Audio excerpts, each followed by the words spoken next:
What is going on, Panther Lair? We are back talking about the Pittsburgh Panthers' victory over the Gardner-Webb Running Bulldogs this past Monday. And I want to continue with something that I've already detailed out the first two games, and that is Corhen's defense. So I'm going to talk about why he picks up fouls. We're going to expand on that. We're going to look at a sequence where he's really good in ball screen defense and why, and then talk about a sequence where he's not so good in ball screen defense and why. I have 4 sequences overall for you guys. Let's jump in. So this first one is going to be evidence of where Corhen can be effective when he helps. Now, we know that he likes to try to rip balls away here when they get into the post. He brings his arms down. This is partially why he picks up some fouls, but there is a little bit of success here too, and you can see this early in the second half. He's going to crash down when the ball is along the baseline. This player spins back, and Corhen reaches in, and he comes away with a steal. Now, there's scenarios in which that could possibly be a foul in the future, but there are times when this does pay off for him.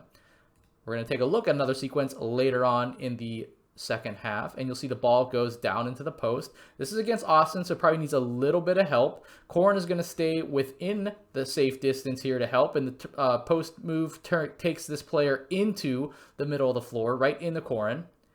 So he comes over to help, but right away he puts his arms out, extended, pretty much down. If he would have just had his arms up, which Jeff Capel pretty much encourages at all times when he picks up fouls, this likely isn't a foul. This is a problem because he starts to pick up these fouls. I believe this may have been his 4th foul, and he ended up sitting. Not ideal.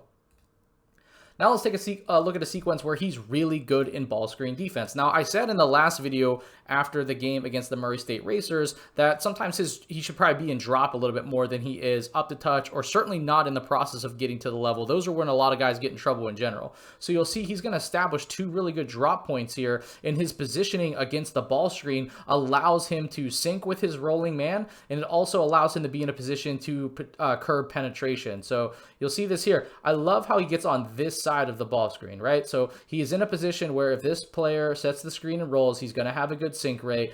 This player is now going to have to drive into Corhen. It assumes if Davian Dunn doesn't get over the screen, which he does. And then you have Guillermo Diaz-Graham, obviously with a lot of length here to also curb the dribble penetration. So this is really good positioning. And then as the ball gets kicked back, Corhen is able to step out and contest. And then you'll see this is going to turn into some zoom action here. And Corhen again is going to set a good drop point, and he's going to try to take away a little bit more of the middle of the floor to curb penetration from the oncoming player getting the DHO. And you'll see, again, a really good job. Just good positioning here. Ishmael Leggett is fighting over. Corhen's underneath here. This is not going to be able to be a lob because Corhen's sync rate. And then this player is either going to have to shoot a highly contested jumper, or something else is going to have to come of the possession. He kicks it back. Corhen again is able to recover a good contest, and Pitt gets a rebound. So now we'll take a look at a possession later in the second half here that does not go as well for him, and I think a lot of that is due to positioning. So you'll see here on this one, instead of being on this side of the ball screen, which is different because Davian Dunn was clearly going to prevent any kind of drive going in this direction, Corhen ends up being directly behind his man. And because of that, he now has to be in a recovery position against a downhill ball handler.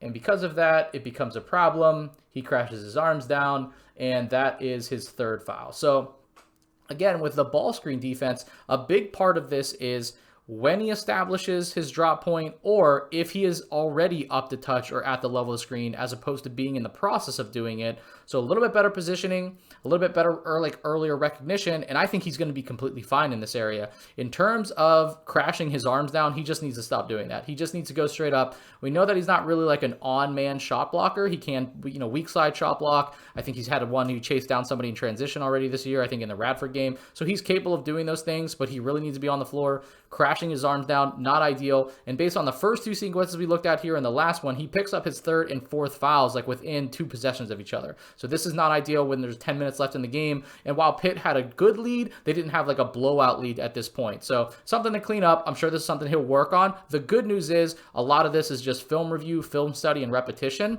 I don't really see anything majorly flawed here. Physically, he can do everything that I think the Pitt and the coaching staff is asking him to do.